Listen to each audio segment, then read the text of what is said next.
Praise the Lord. இன்றைய நாளுக்கான வேத தியானம் 1 கொரிந்தியர் 2 அதிகாரம் 1 முதல் 16 வரை. சகோதரரே, நான் உங்களிடத்தில் வந்தபோது தேவனை பற்றிய சாட்சியை சிறந்த வசனை போடவாவது ஞானத்தோடவாவது அறிவிக்கிறவனாக வரவில்லை. இயேசு கிறிஸ்துவை சிலுவையில் அறையப்பட்ட அவரையே அன்றி வேறொன்றையும் உங்களுக்குள்ளே அறியாதிருக்க தீர்மானித்திருந்தேன். அல்லாமலும் நான் பலவீனத்தோடும் பயத்தோடும் மிகுந்த நடுக்கத்தோடும் உங்களிடத்தில் இருந்தேன். உங்கள் விசுவாசம் மனுஷருடைய ஞானத்தில் அல்ல, தேவனுடைய பலத்தில் நிற்கும்படிக்கு என் பேச்சும் என் பிரசங்கமும் மனுஷ ஞானத்திற்குரிய நய வசனமுள்ளதாயிராமல் ஆவியினாலும் பலத்தினாலும் உறுதிப்படுத்தப்பட்டதாயிருந்தது. அப்படியிருந்தும் தேறினவர்களுக்குள்ளே ஞானத்தை பேசுகிறோம். இப்பிரபஞ்சத்தின் ஞானத்தை அல்ல, அழிந்து போகிறவர்களாகிய இப்பிரபஞ்சத்தின் பிரபுக்களுடைய ஞானத்தையும் அல்ல. உலகத் தோற்றத்திற்கு முன்னே தேவன் நம்முடைய மகிமைக்காக ஏற்படுத்தினதும் மறைக்கப்பட்டதுமாயிருந்த இரகசியமான தேவ ஞானத்தையே பேசுகிறோம். அதை இப்பிரபஞ்சத்து பிரபுக்களில் ஒருவனும் அறியவில்லை. அறிந்தார்கள், ஆனால் மகிமையின் கர்த்தரை அவர்கள் சிலுவையில் அறைய மாட்டார்களே. எழுதி இருக்கிறபடி தேவன் தம்மில் அன்பு கூறுகிறவர்களுக்கு ஆயத்தம் பண்ணினவைகளை கண் காணவும் இல்லை, காது கேட்கவும் இல்லை, அவைகள் மனுஷனுடைய இருதயத்தில் தோன்றவும் இல்லை. நமக்கோ தேவன் அவைகளை தமது ஆவியினாலே வெளிப்படுத்தினார். அந்த ஆவியானவர் எல்லாவற்றையும் தேவனுடைய ஆழங்களையும் ஆராய்ந்திருக்கிறார். மனுஷனில் உள்ள ஆவியே அன்றி மனுஷரில் எவன் மனுஷனுக்குரியவைகளை அறிவான்? அப்படி போல தேவனுடைய ஆவியே அன்றி ஒருவனும் தேவனுக்குரியவைகளை அறிய மாட்டான். நாங்களோ உலகத்தின் ஆவியை பெறாமல் தேவனால் எங்களுக்கு அருளப்பட்டவைகளை அறியும்படிக்கு தேவனிலிருந்து புறப்படுகிற ஆவியையே பெற்றோம்.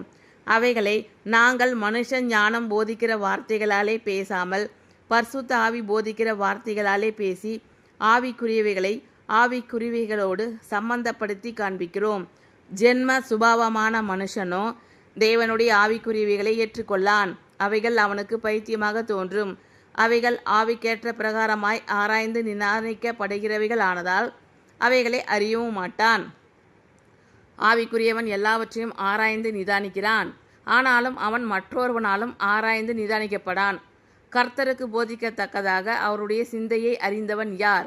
எங்களுக்கோ கிறிஸ்துவின் சிந்தை உண்டாயிருக்கிறது. சகோதரரே, நான் உங்களிடத்தில் வந்தபோது தேவனை பற்றிய சாட்சியை சிறந்த வசனைப்போடாவது ஞானத்தோடாவது அறிவிக்கிறவனாக வரவில்லை. இயேசு கிறிஸ்துவை சிலுவையில் அறையப்பட்ட அவரையே அன்றி வேறொன்றையும் உங்களுக்குள்ளே அறியாதிருக்க தீர்மானித்திருந்தேன். அல்லாமலும் நான் பலவீனத்தோடும் பயத்தோடும் மிகுந்த நடுக்கத்தோடும் உங்களிடத்தில் இருந்தேன். உங்கள் விசுவாசம் மனுஷருடைய ஞானத்தில் அல்ல, தேவனுடைய பலத்தில் நிற்கும்படிக்கு என் பேச்சும் என் பிரசங்கமும் மனுஷ ஞானத்திற்குரிய நய வசனமுள்ளதாயிராமல் ஆவியினாலும் பலத்தினாலும் உறுதிப்படுத்தப்பட்டதாயிருந்தது.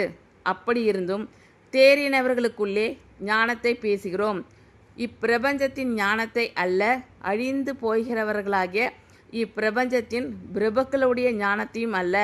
உலகத் தோற்றத்திற்கு முன்னே தேவன் நம்முடைய மகிமைக்காக ஏற்படுத்தினதும் மறைக்கப்பட்டதுமாயிருந்த இரகசியமான தேவ ஞானத்தையே பேசுகிறோம். அதை இப்பிரபஞ்சத்து பிரபுக்களில் ஒருவனும் அறியவில்லை. அறிந்தார்கள், ஆனால் மகிமையின் கர்த்தரை அவர்கள் சிலுவையில் அறைய மாட்டார்களே. எழுதி இருக்கிறபடி தேவன் தம்மில் அன்பு கூறுகிறவர்களுக்கு ஆயத்தம் பண்ணினவைகளை கண் காணவும் இல்லை, காது கேட்கவும் இல்லை, அவைகள் மனுஷனுடைய இருதயத்தில் தோன்றவும் இல்லை. நமக்கோ தேவன் அவைகளை தமது ஆவியினாலே வெளிப்படுத்தினார். அந்த ஆவியானவர் எல்லாவற்றையும் தேவனுடைய ஆழங்களையும் ஆராய்ந்திருக்கிறார்.